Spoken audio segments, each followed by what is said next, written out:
All right, here we are at yet another episode of Flipping Houses for Rookies. Good morning, Peter. Hello, Bill, and hello, everybody. Here we go. We're on podcast episode number 431, 431. And the title of today's episode is Alarming New Competition Eliminator and Creative Real Estate for Today's Economy. Here is the description. Warning, this single podcast may crush your real estate competitors. And they definitely don't want you to hear what they do or how simple it is. So you should buckle up because this episode is about to flip your real estate deal hunting upside down. This two-step strategy is so simple, so potent, and so game-changing that most creative real estate pros and gurus would pay a fortune to hide it from you. Picture this. You're at a high-stakes poker table, and suddenly you see everyone's cards. That is the level of advantage we're talking about today. Imagine knowing exactly how to position yourself in any market, leaving your competition in the dust while you vacuum up deals they don't even know existed. But here's the thing. It isn't about working harder. It's about working smarter, way smarter. It's about working, I'll do that again. But, fair warning, this info isn't for everyone. If you're content with your average or no returns, playing it safe, then don't listen to this podcast because it's not for you. But if that isn't you, your future self will thank you later. So let's get started. Okay. Ta-da! Yeah. Before I get started, you should probably have a paper and pencil because I came up with something that I've been working on for quite a while. I believe that this business, meaning the creative real estate business, doesn't have standard operating procedures that should be believed in and used. Right? So what I'm talking about is you have to have a correct technology. Right? And there's so many people teaching it that nobody touts that there's a correct technology. Right? There's not a standard operating procedure. And then the biggest problem that I have is you need to know that technology is correct. Right? Oh, sure. If Yeah, you have to know that correct, before. You'd have to know it before you even bother to learn it or to think it's worth learning. So many people say, oh, everybody does things different and all that kind of stupid stuff. Right. But that's what happens when you don't know what you're doing. If you do know, there should be a way. That's right. So if you don't know the technology and you don't know it's correct, right away when it doesn't work, you will blame everything else except the incorrectness that you're applying. Yep. Okay, so that's what this podcast is about. And when I wrote this podcast, I was thinking of how I could unstick you or unstick my coaching clients. So I came up with what I consider standard operating procedures to do that. So I know I don't normally start the podcast this way, but I'm telling you, you should probably listen with paper and pencil because I'm going to give you, if you're not doing deals, I'm going to give you 7 ways or 7 things to look at that you can actually figure out why you're not doing deals. Okay. And then towards the end of the podcast, I'm going to give you a couple of things that that most people don't talk about that will fit into everything nicely. Okay. So normally at this point in the podcast, we're doing housekeeping. And I usually tell you that we record this podcast 9:30 a.m. Eastern Standard Time. We are coming to an end. I think it's going to be somewhere around episode 450. I'm not 100% sure. I've been working on the new private podcast platform. The private podcast platform will still be for free.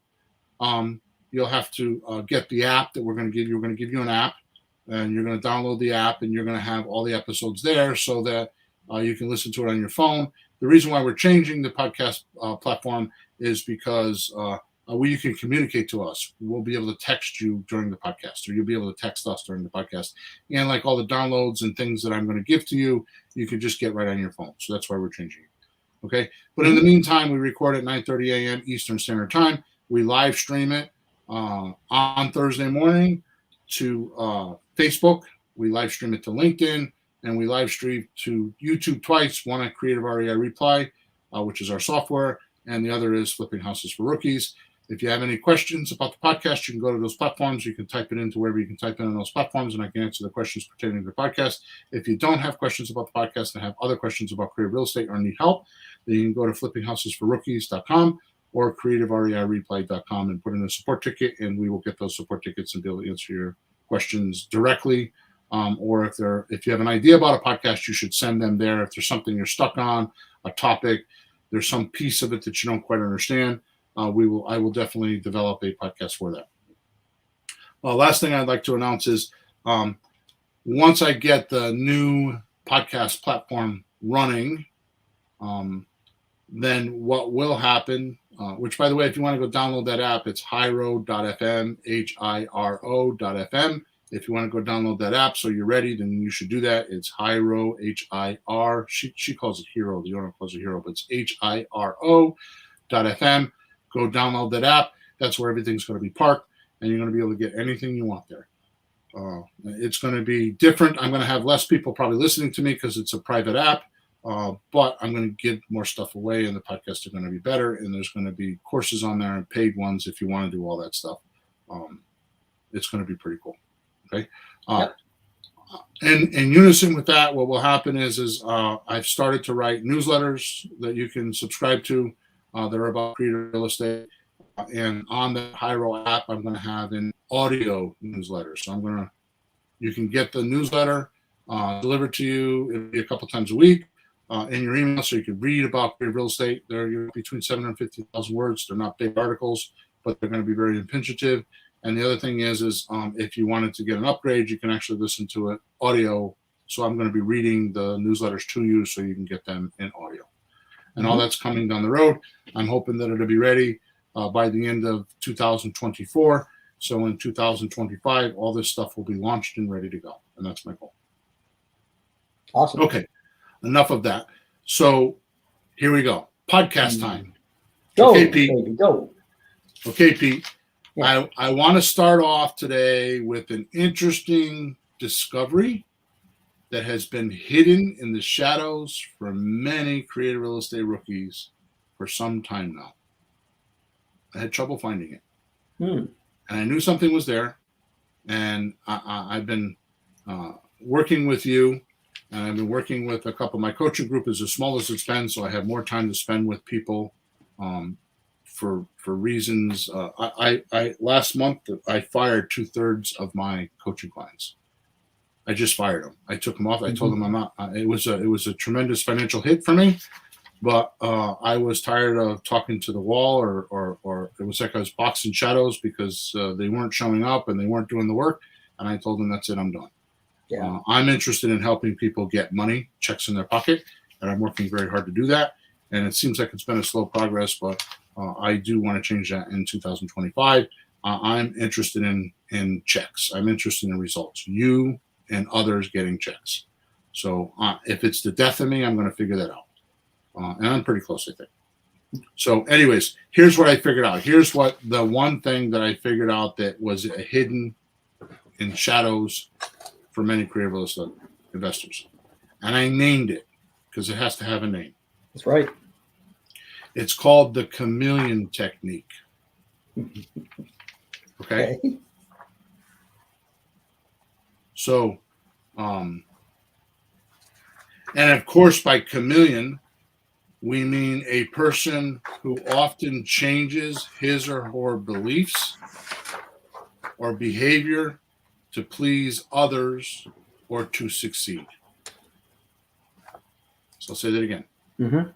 So by chameleon, we mean a person who often changes his or her beliefs or behavior to please others or to succeed. And could this be a good thing or a bad thing? I'm going to talk about the whole podcast. Okie dokie. I'm thinking, is this good or is this bad? It's not good. Uh-oh. Well, I'll give you a hint. It's not standard tech. Yeah. And of course, technique, aka tech, is what I'm talking about. Tech is short for technique, right? Mm-hmm. And of course, technique means a particular method of doing an activity or performing something. Right. So when we put the two words together, we make a term called a chameleon technique, and we get this definition. Too many will change their technique to match the other side or the seller, just so the creative entrepreneur will be liked. Mm. Right? So why don't you tell me what I just said so they get different words? I want to make sure people understand what I'm saying, because this is vital.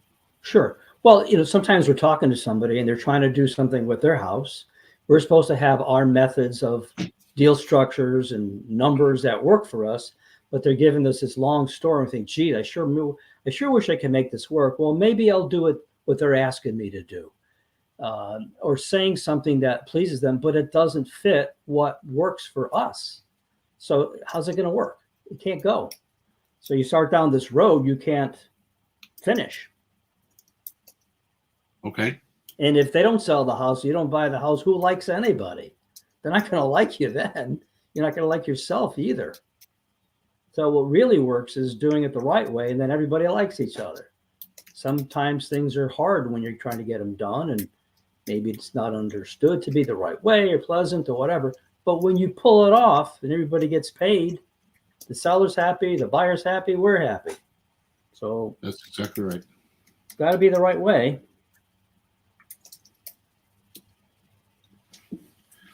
Okay, good. So with that said, there's another word. Mm-hmm. The word is propitiation. Ah. Propitiation is mostly a religious word, meaning the act of appeasing or making divine favors. Or, listen to this, Peter. You ready? Mm-hmm. The act of making divine favors or avoiding divine punishment. Sorry. Or vengeance. That is so weird. I know the word. I've never heard the divine religious kind of connection. That's the definition. That's the definition in the dictionary. Wow. Right? Yeah, so it's propitiation. This is mostly a religious word meaning the act of appeasing or making divine favors or avoiding divine punishment or vengeance. Mm-hmm.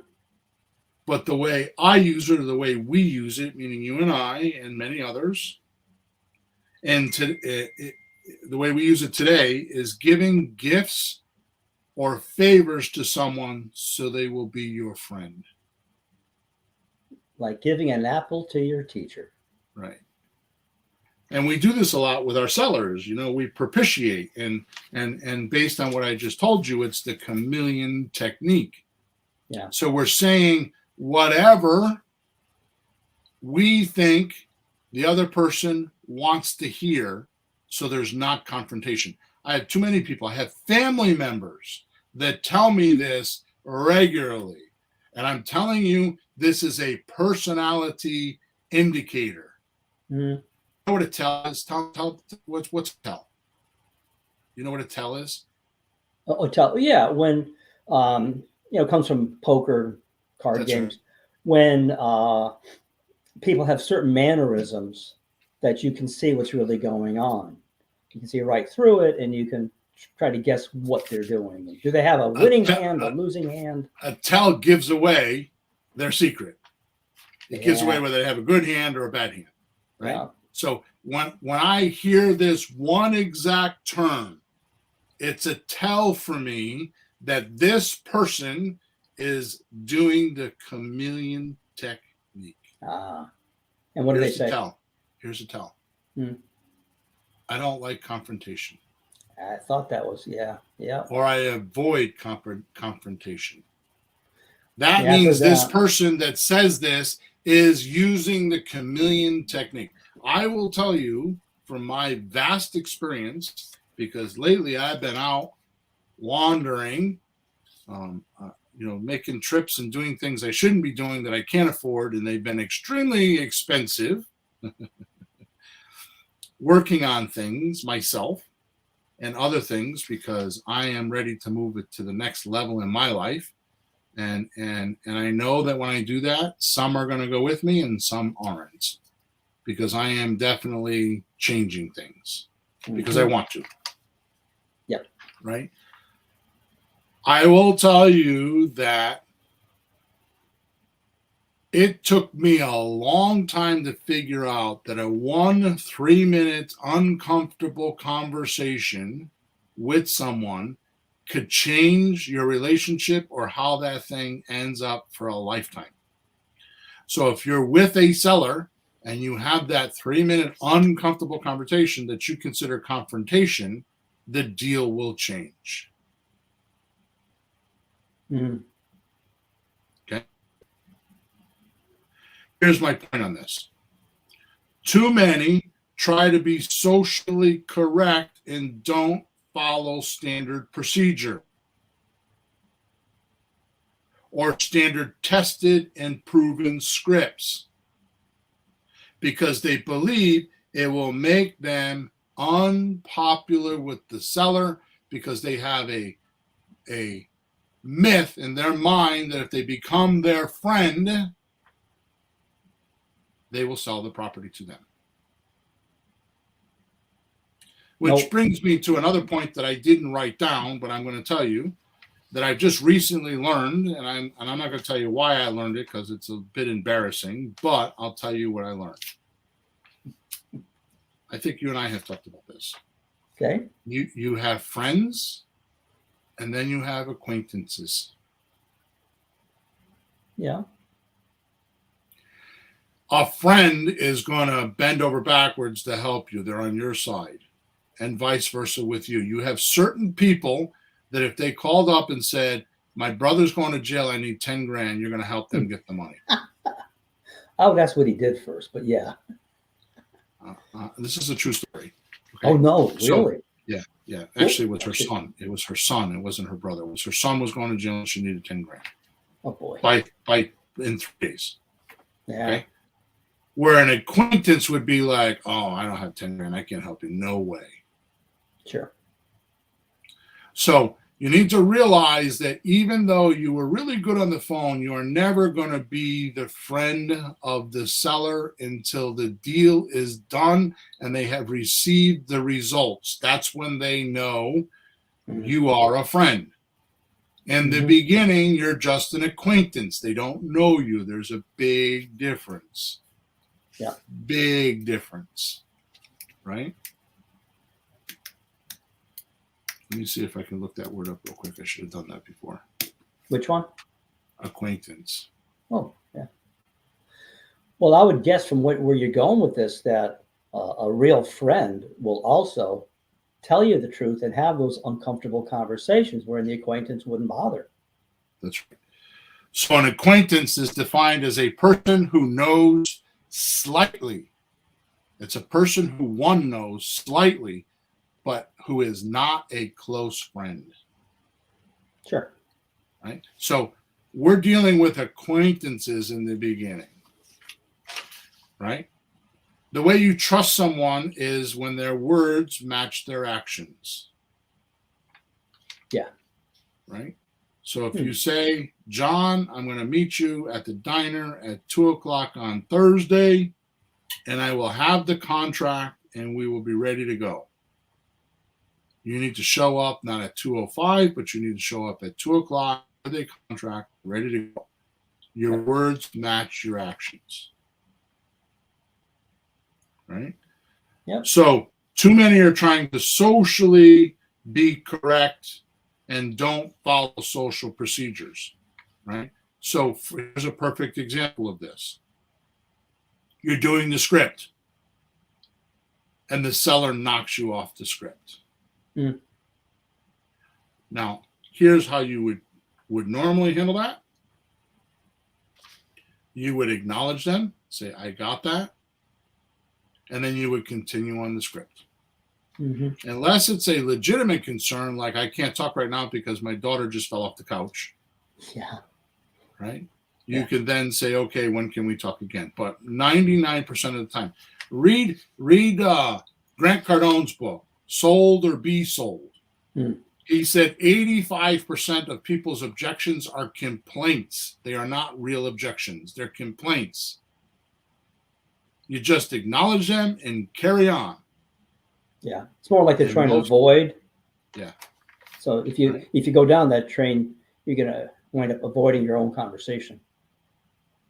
So when you're trying to pretend to be a seller's friend with hopes that this will oversee the entrepreneur's inefficiencies or lack of final and certain help the entrepreneur can supply.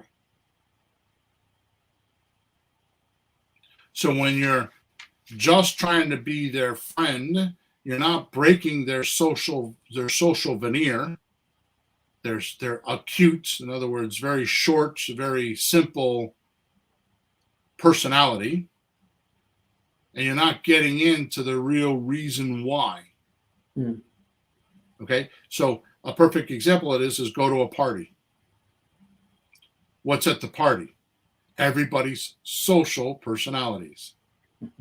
Yep. The party continues. Let's say it's a wild party, and 2 hours later, everybody's drunk. What are you going to get now? The social veneer is going to fall down, and you're going to find out who everybody really is. Yeah, that could happen. Because they're like, right? And I always meant to tell you. Right? Yeah. This is what it's like when you're on a call with a seller. And if you're using a chameleon technique, it doesn't work because you're not breaking that social veneer. It's actually true love for humanity because you need to help them. Yeah. Right? All right. So I came up with this small list of why people don't do deals with you. Mm. Once you recognize these few points, you will stop begging for deals with sellers and actually give them what they want. Okay? Sure. So there's, as I said in the beginning of the podcast, there's 7 of them.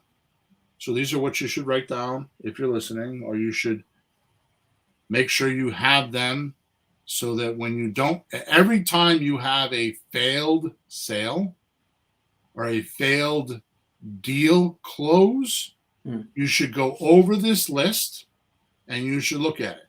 Now, I'm not going to babble on about this for a very long time. I'm going to give it to you, but I'm going to tell you I've been a sales manager for half of my life. I've managed salespeople to a great extent. I mean, after all, for 27 years, I owned a garage or a gas station for 27 years. Out of that 27 years, probably about 18 or 20 years, I had a used car lot and I trained salespeople. I then went on the road and I sold automotive repair consulting for automotive repair shops for another 6 years. And we were 100% commission. So we would be gone. We would travel 40 to 45 weeks a year on 100% commission. So we didn't get paid unless we sold consulting programs. Mm-hmm.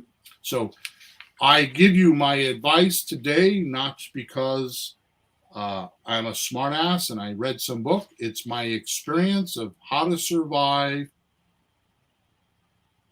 helping people getting what they want. Yep. Okay. Here, and before I start, and I'm positive this is not going to be a popular podcast, but it's what everybody should listen to. But I will tell you this: 1-for-1, when a person that is doing what we're doing, stats go down. As a sales manager, I would say to the person, I would say, hey, John, I want you to scan back in your mind and I want you to tell me who you have attention on, which client. And then he would say, well, it's Al. Okay, what happened with Al? And what I always find is something happened in their communication, and John, the salesperson, has attention on it and doesn't want to do it again to the next cycle, and comes up with unusual solutions and comes off of the standard procedure. And this is why deals are not getting made. This is profound. Makes sense. Profound. So this list is a list that you can use on yourself to figure out why that cycle didn't go good, and you can resolve it in your own mind and then move forward with the next client with a clean conscience. So number 1, they don't feel your offer is what they need or can solve their problem the way they want. The second part of that is most important, because it's not always money. Realtors think it's always money. It's not always money. Yeah. Like, for example, I need to be at my new job by the end of the month, and it's the 5th of the month. Yeah, so if the realtor could sell and give me a bunch of money, that's fine, but they're not thinking about money. They're thinking about being in the new job that's in a different state or a different country. Right. So number 1, the seller, that's they don't feel your offer or offers, because we give multiple offers, is what they need or can solve their problem the way they want. Yep. So, Peter, you should put in parentheses, because I see you're writing it down. This, if you think this is happening, which, by the way, I will probably reiterate this sentence more often than not, you should ask, because I know you're not doing this. I know you're not doing this. Before you hang up with every phone call, you should ask, what would have to happen for us to make a deal today? Every phone call that is not leading to a signed document should be qualified what is the word I want? Quality checked with what would have to happen for us to make a deal today. And that will tell you what you missed in your offer. Make sense? Sure. Number 2, the problem or annoyance they have is not pressing enough to do your deal. This is more along the line of my way or the highway type of motivation. So I'm going to repeat it. Number 2, the problem or annoyance they have is not pressing enough to do your deal. This is more along the line of my way or the highway type of motivation.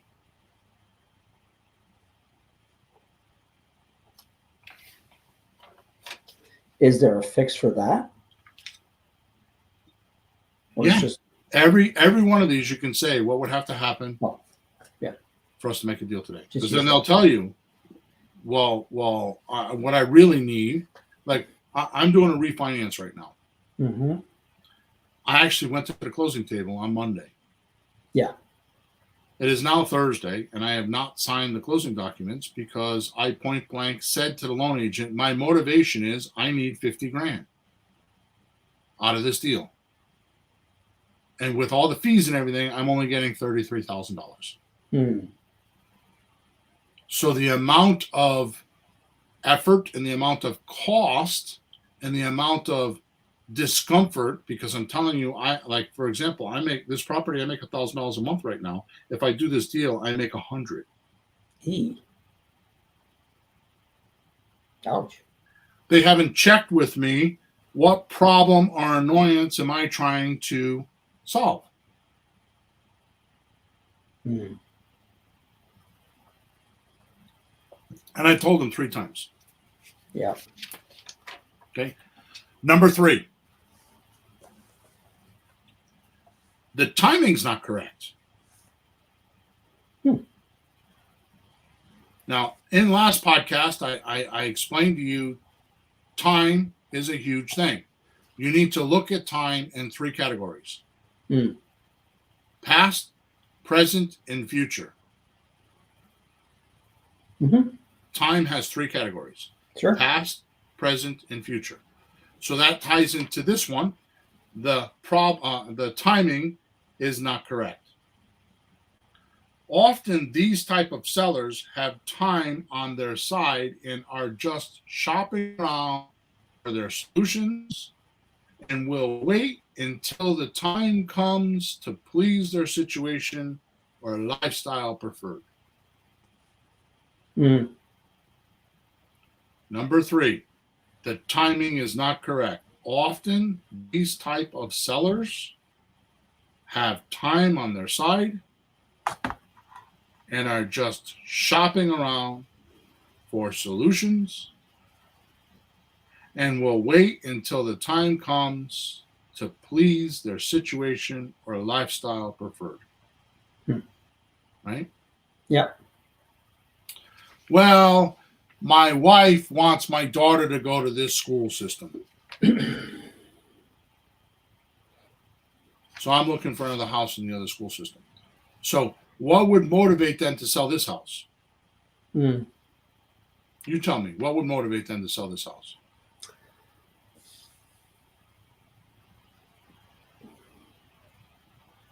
I thought it was obvious. I guess it's not. Nope. We found another house. I'd find the other house for them. No. What? So I'm telling you, timing's is not correct. Yeah. So we find another house. My wife wants my daughter to go to the school system, so now we're ready to sell. If you don't have the other house found yet, then how urgent is it to sell this house? Does it make sense? Yeah. I'm not sure what we would do still with that. Would we find them the house? Or just wait? We put them in follow. See, this is exactly what I'm talking about. You're trying to make a deal that doesn't exist. Well, I'm trying to think how to if it doesn't exist, that's fine, because some people aren't. But sometimes in a situation like this, we'll do all the paperwork in advance. Like we can do this when you find the house and you do all the paperwork in advance. Maybe that would be the answer. No. You put them in follow-up and you move on. Okay. However, if they had another house and they're not closing for 2 more months, then you could do exactly what you said. Let's do the paperwork now. You go work on your deal, and I'll take over your house when you're ready. Okay. Right? So basically, there's a definitive bullseye. This is saying there isn't a definitive bullseye. The timing is not correct. Okay. Right? We did a long time ago the five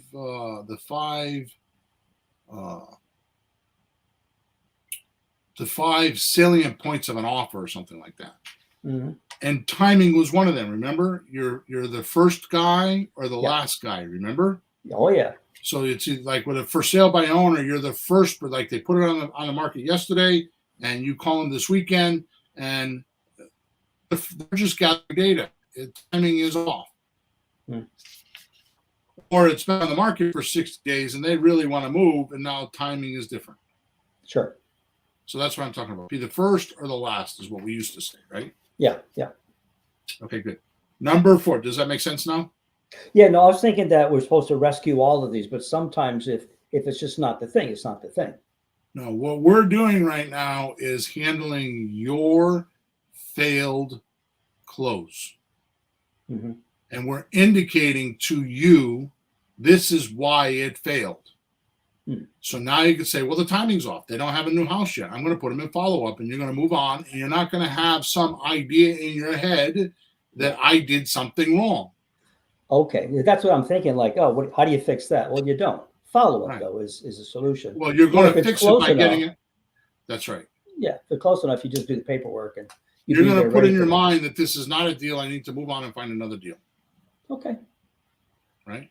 Well, that Because would be important because if you think you screwed up and you didn't, that's as bad as screwing up. that's Because right. if you think you did in your own head, you did. And what's going to happen is you're going to follow this technique, or you're going to follow my script and say it doesn't work, and then you're off looking for a new shiny object. Yeah. Number 4, they don't trust you. Mm. Honestly, the reason why I talked about it earlier, using the chameleon technique, causes this the most. Ha. The seller knows you are just saying shit to please them. Yeah. Because you keep changing. That's funny. You think if you say if you agree with them or go along with them, they'll like it. But yeah, if you keep changing, they're going to see through it. But I gotta ask this or just point out: is there it seems like a fine line in a sense between finding out what the person wants and helping them get it the right way, or see what they want and try to offer something that isn't the right way. Because we're always trying to find what they want and help them with it. But we just recently changed our script, and the reason why is because I came up with a very clever line. Yeah. So when you're doing the script now, you're going to do some pleasantries, and you're going to ask, "Do you have time to talk?" Yes, I do. Okay, good. Is the house still for sale? Because they might have sold it an hour ago. Yes, Yeah. it's still for sale. Okay, good. What is your asking price? And they tell you the asking blah, price. blah, blah. Yeah. And then you say to them, okay, are you ready for a written offer now, or do you need to wait? Mm-hmm. Something like that. Yeah. It was when would you like me to give you a written offer? Right. When would you like to give you me find a out that that's interesting because you find out the timing. Exactly. Oh, that's interesting. Did you do it for that reason? Because I know sometimes we just see if they're motivated or not, but it's very much a timing thing. Did you do it? That's why these 7 points are being brought out because you could have skipped over that. They'll be like, well, my granddaughter's in high school, her last year of high school, she wants to graduate here. We got to wait until June. Yeah, and it's like October or something. It's not. I had one not too long ago. Like, you know what? We need to wait till Christmas because my grandkids want to have one more Christmas here. Oh. Yeah. Right.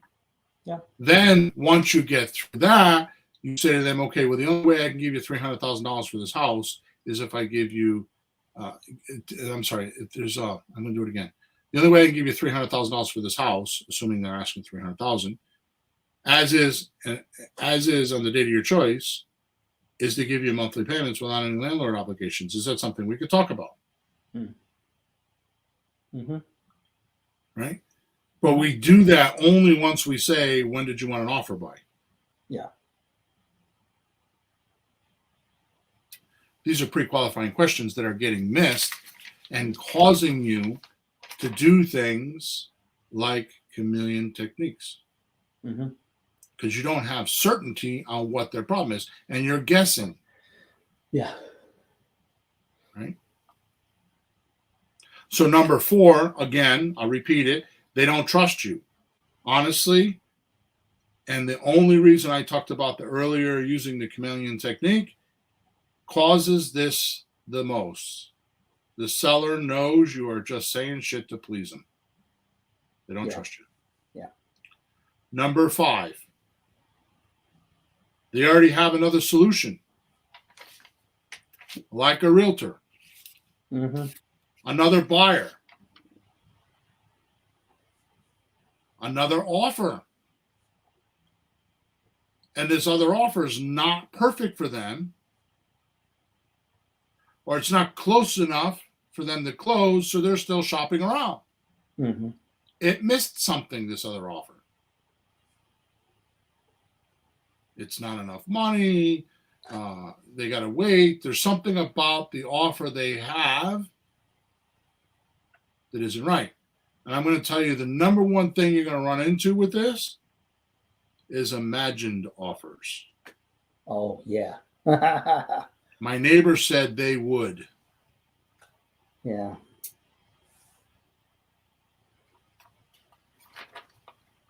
Fantasy offers. Fantasy offers, that's right. So number 5, they already have another solution, like a realtor, another buyer offer that is not perfect for them. Right? Mm-hmm. And close enough for them to still keep shopping around. Yeah. So there's a line I know you've used beside what I have to buy, what I have to do to buy the house today. But I've heard you say, would this work? Because I know you have this line. It's just a good time to plug it in. What are you going to do if you don't sell to me? Exactly right. Right? I got one right. Yay! If we don't do a deal today, what are you going to do? Yeah. Yeah, I did that on a person as well. My son-in-law, he can do some repairs. Yeah, but is he going to fix the whole house? No. Right. Well, then what are you going to do? Like, I don't know. They come up with some cockamamie thing, and you just keep asking a little bit, and it just kind of falls apart because it is not a good solution for them. That's the point. So definition of a solution. Problem goes away. They haven't realized that yet. They're hanging on to that solution and think that that's it, which brings me to number 6. They have some delusional idea or a fixed idea they think will work and are not willing to settle yet. Mm.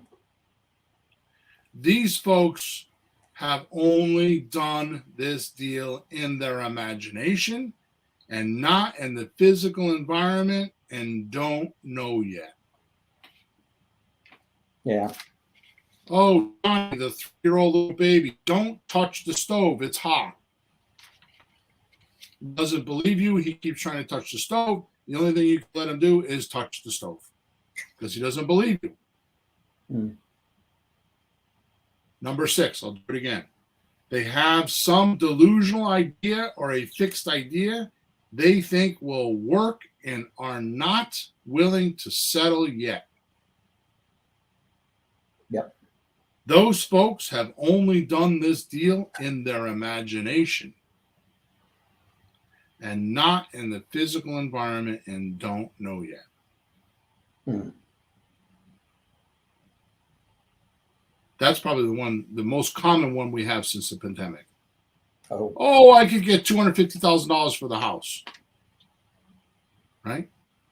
Didn't we just have this with our virtual assistant? She's got a slot deal, and then you called her up. You called the person up, and they're asking $250 for a house that's $150.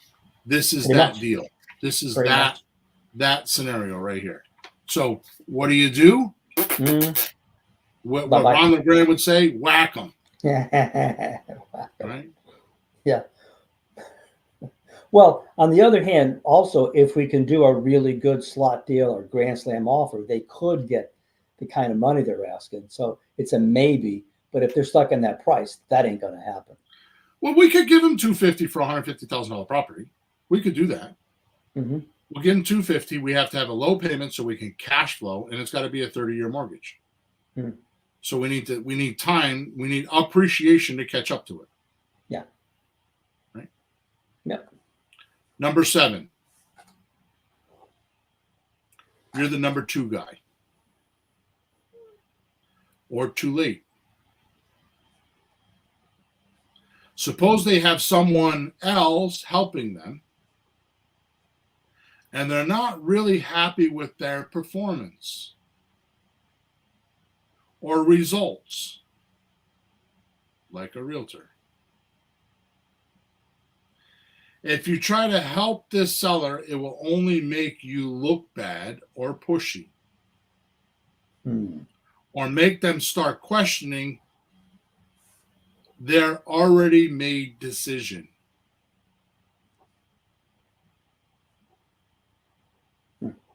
or worse, you're going to tell them they sound unhappy and you're going to evaluate. That's a bad deal. I wouldn't do that. You tell them. Oh, yeah. So basically the core, if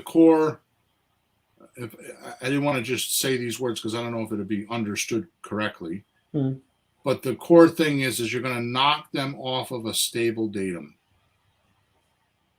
because they have this stable, this piece of information that's stable in their mind that I have this deal and they resorted to it, even though it's not what they want, even though it's not correct, they're going to do it because they have to. And they're already into this deal, and then you come along and like, oh my God, I'd rather do that than what I'm doing now. Now, I'm not saying that you should not do the deal, but it has to be in a way that they come around to the solutions, not you giving it to them. So this is where we have to ask a bunch of questions. Yeah. And we covered this in the last podcast. Remember the words I gave you, the sentences? Imagine this, or what if we could do that, or is this possible? Yeah, have them think about it. And you get them to start making those pictures in their head, in their mind. And then let them do the solution. Yep. Yeah. I learned a long time ago, never criticize the competition. Yeah. It's just bad form. Yeah. Well, I do that with the realtor system, and I have a blast doing it. But to whom? Yeah. Not to whoever will listen to me. Yeah. But that's just because that's not really criticism. I mean, criticism is you have disdain. You're not happy with it. You're criticizing it because you're just it's your disdain. Well, you're trying to take them down a peg to make you look good. Right. But what we do instead is actually just go over the facts and the numbers and how it works. We're just pointing out that the realtor system has some flaws in it. That's all. Yeah, but it's all factual, and they can see it, and they can hopefully look at it and make a decision because it's based on facts, not just pointing fingers. Exactly. Now, I want to point out at this point, your goal as a successful entrepreneur is to stay in front of someone often enough that they think of you once one of the 7 points change. So what I'm saying is you had a failed to close, you didn't close someone, or you didn't get the deal, a failed to deal structure, which is why we talk about follow-up being 40% of our deal structures, because one of the 7 points that I just went over changed. Yeah. And you stayed in communication with them, either by text, by email, by snail mail, by sending them happy birthday wishes, whatever you want to do. And you were there feeding them information. I'll tell you, when I was on the road 45 weeks a year traveling the country, I would hear, I need to think about it. A lot, because we were selling an expensive product, right? So I need to do research. To me, they're the same objection. Sure. I would ask, what do you need to research? What do you need to think about? Because instead of letting them go off and typing it into Google, I would give them specific places and things to go look at. Well, then go check this out or go check that out. So that even if they did type it into Google, there was some positive as well as the negative, because too many people go to the negative first and forget about the positive. Mm-hmm. Also, what I noticed from what you just did was you got the very specific thing, not just let it go generally, think about it like, well, think about what? Because it goes from being just like fear or don't want to do it, just nerves, to like exactly what, because you can't deal with the general situation. You got to be specific. So that right there is a smart starting point. Exactly. All right. So this brings me to today's podcast title, Alarming New Competition Eliminator in Creative Real Estate for Today's Economy. One of the biggest things real estate entrepreneurs miss when considering what they need to do to find and close more deals is the reality of the competition in their marketplace. Or the seller's idea of what buyers are willing to do. Yeah. This is why I flipped the whole program that I have on its head, because the truth of the matter is sellers are the least important part of any deal. Mm-hmm. The buyers are what's funding the deal, so we need buyers. Yeah. The only way you get buyers is to have inventory. Too many entrepreneurs, creative real estate entrepreneurs, are not getting inventory. They're spending too much time trying to get the seller to do this and do that. And what's happening is they are skipping the test, don't invest module. Right. Right? Mm-hmm. So you need to test deals in your area. I don't care where it is, with options and slot deals, sandwich lease option transfers. Mm-hmm. Right? Those are option agreements that are you have the right to buy, but not the obligation. So now you go in, you test the market by doing a couple of these deals, and you start figuring out what the buyers are willing to do. Sure. Then once you understand the market, you start investing. You start doing subject to deals, seller finance deals, all that kind of stuff. Yep. So one of the catastrophic mistakes for these entrepreneurs is to think that their market isn't working because they're not getting responses. Because they're not getting responses, right? This is where the train starts to derail and things go off and go wrong. Mm-hmm. Right? So going back to how I started, right? You need to have a standard technology, standard operating and procedures. And then you need to know those standard operating procedures,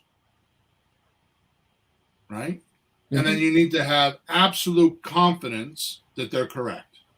So when it doesn't work, you don't go do something unusual. You're like, there's something wrong with this market. There's something wrong with these sellers. There's something wrong with your acquisition manager. There's something wrong with the VA. And you adapt it back to the standard operating procedures and make sure they are doing it correctly, standardly. Mm-hmm. Right? So one thing might be the area has too much competition. Sure. Like I had a coaching client in Oregon, Washington. Is Oregon? No, Oregon. Is that right? Mm. Yeah, they're next to each other. Yeah, or no, he was in Portland, Oregon. One was Portland, Oregon, and another one was in Washington. The state. What's the big city? Oh, geez. Anyways, Seattle. That's it. Yeah. Seattle, Washington, and Portland. I had two different clients, and the market is just horrendous. Hmm. And it's just hard to do. Now you could do slot deals there and option deals, but it's just harder. We went through that in Hartford, Connecticut. We've been going through that for a couple of years now, right? Yeah. You know what's funny? There's that TV show where the two realtor sisters, these twin girls, are in that area. It's a tough area, and they're making deals with people like they instead of being a realtor, they make a deal to fix the house with them. And they split the commission at the end because nobody knows what's going to happen. And everybody's so nervous. They said, well, just make a deal. Bingo. That's exactly what I'm talking about. They came up with an unusual solution because they did not test before they invested. Mm-hmm. Okay. With areas that have so much competition, it is not enough to just send a text or two or a postcard or two or have a seller see a sign or two. Only because that seller is getting solicitations every week from others. Now, here's the good news. Most of your competition is not going to do what I'm about to tell you. And this is the point of today's podcast. Yeah. In fact, many will decide that this business is no good and leave, or worse, put it on the back burner and pretend they are still doing real estate and just spend money on shiny objects trying to shortcut it. Mm-hmm. The solution to fierce competition is this. 1, be unique. 2, be frequent. Seems too simple, right? But this is what will win the game. Unique means to stand out, like ugly mailers or human-to-human conversations instead of robots. Yeah. Or even giving accurate offers or actual offers. Right? There's a company, I'm not going to tell you who it is, but there is a company that has for some time now been sending postcards because they go onto Google Earth and take a picture of the house that you're trying to buy and put it on the postcard. Mm-hmm. That's unique. Right? Believe it or not, most of your competition is that guy I just spoke of. He decided to do this business and is not going to is going to replace his income. He figures, I'm going to do this business and replace my income. But has spent money he wants to recoup and has everything on autopilot. So he'll go buy systems and he'll get everything going. We have problems with this in Creative REI Replay, right? We've had a few people leave. We've made some changes because they're telling us that the autoresponder or the robot, the AI, is not making appointments. Mm-hmm. When I go in their account, I see, and this is a thing now, which I've not said to anybody. Yeah. The colloquial language, in other words, the local language, is not recognized by the robot. Like what? Like how they're responding, huh? Yeah. So instead of saying yes, they say sure. Oh, I see. And the robot doesn't recognize it as a yes, and that doesn't try to close them on doing an appointment. Or how about this? I'm good. Yeah. That means no. Yeah. And you know, you're still trying to get used to that one from our kids. Like, what do you mean you're good? Yeah. I asked you a yes or no question. I'm not asking if you're good. That means no, thank you. So the ones that are crushing it are actually going into the system and just calling people that respond. Yeah. So here these people have it on autopilot, waiting for a deal to fall in their lap. And today's society or creative real estate is not that way. You have to be unique and you have to be repetitious, right? Or frequent. Which, by the way, no attention acts like an invalidation. Oh, that's true. If you don't ignore somebody, see how they feel. So somebody's talking to you and you just look at them and you don't answer them. How long will they keep talking to you without getting pissed? They'll get pissed off and walk away. They will get they will get pissed off. They will get pissed off. Yep. And they'll walk away. By not responding or by not interacting, the seller's feelings get hurt. And you ready for this? Mm-hmm. The seller chalks it up to as a scam. Oh, hell yeah. Then it happens again, and now the seller thinks everyone like this is a scam. Oh, that's even worse. You just show up and you're already a scam. You didn't even do anything.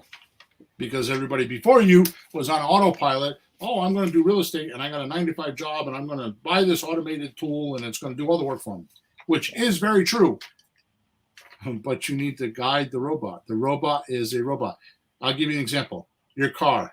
Mm. So I could promise you, I have a car. I actually have 3 cars. And the only reason why I have cars is because it's a hell of a lot better to get my car than to walk. Yeah. But I still got to drive the car. Yeah. Okay. Back to being unique.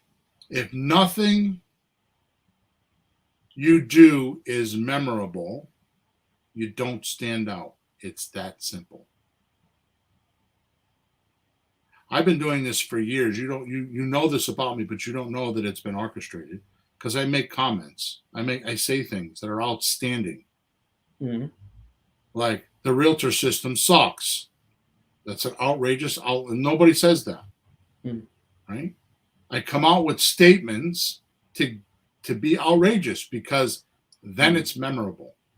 Yeah, if you're not, it won't stand out. It has to be really, I don't know, hyperbole. How about that word for today? Yeah. Even if they're not ready, even if the seller's not ready to sell now, memorable gets saved until they are ready to sell. You need to be memorable, right? Then there is the point on closing more deals so you have inventory to show your buyers who actually pay you. Well, listen to this. Frequency is not enough if you're not getting inventory.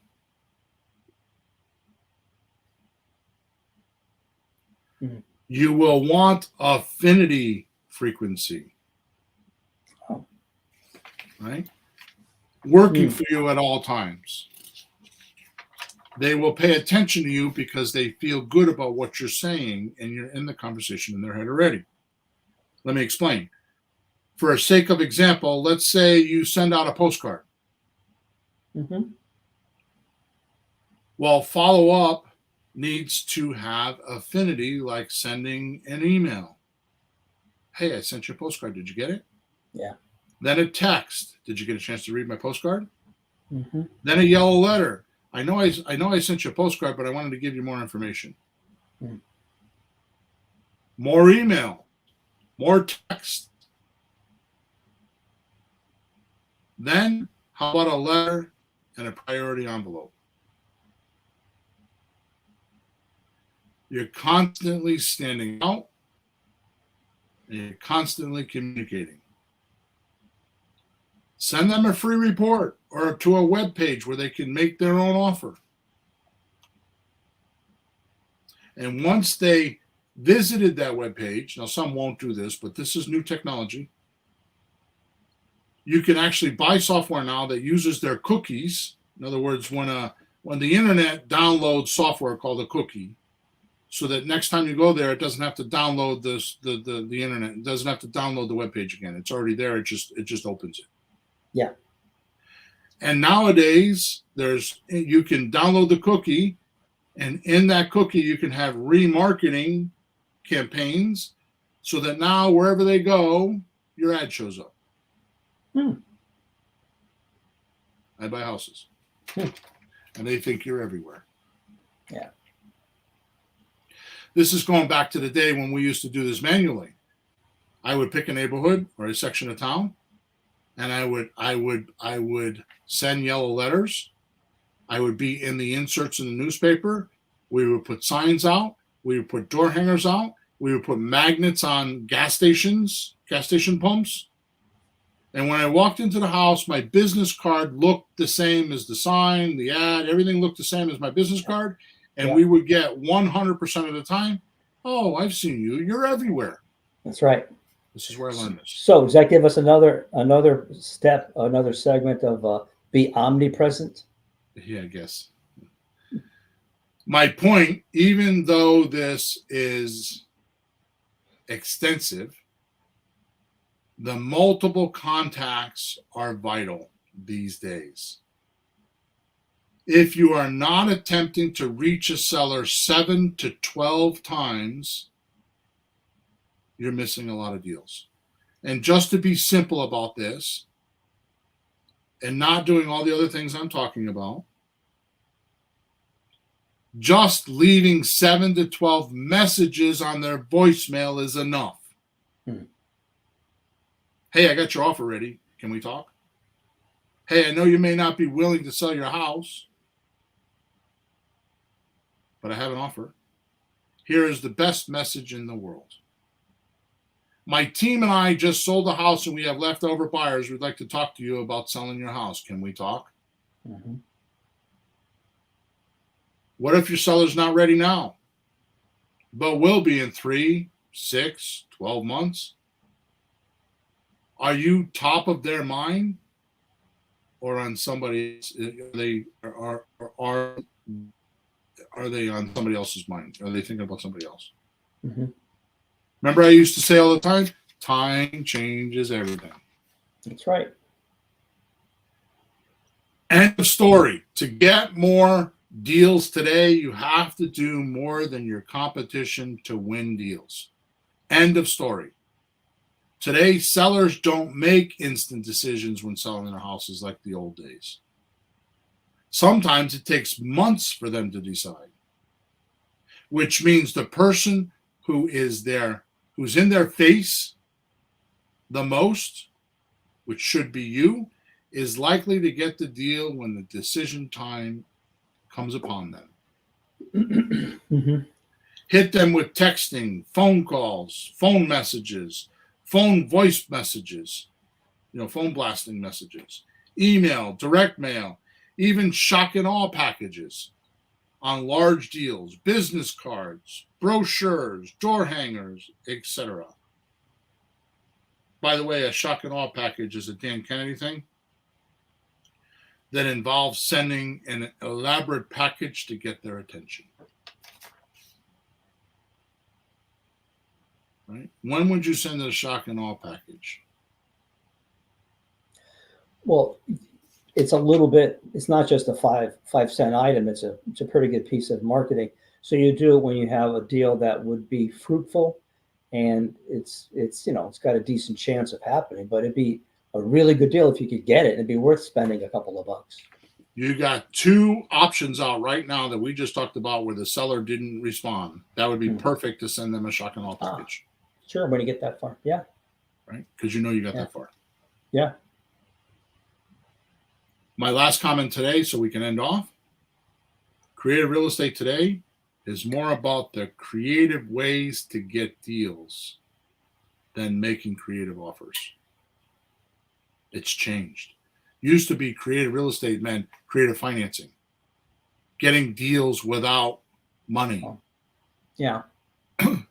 No, creative real estate these days is creative ways on deal hunting and finding deals. If you look at today's description, you will see there's a link in there. Make sure you click on it. If you're driving and stuff, because I've experienced this just recently because I was listening to a bunch of podcasts when I was driving to Florida, and I realized that I didn't click on any links because I was driving and I couldn't click on those links. No. So if you're driving, make sure you make a mental note for yourself that when you stop driving or you're exercising or you're doing some other activity, make sure you go click on that link because there's good stuff in there for you. Please subscribe to wherever you're watching us or listening to us. Please like us wherever you're watching us or listening to us and leave a review. And make sure you click on the link that I sent you because there's some goodies in there that you'll be very happy with. Thank you very much for your support. Thank you for listening to us. And flourish and prosper as hard as you can. Make as much money as you can because you deserve it. Talk to you on episode number 432. Good day.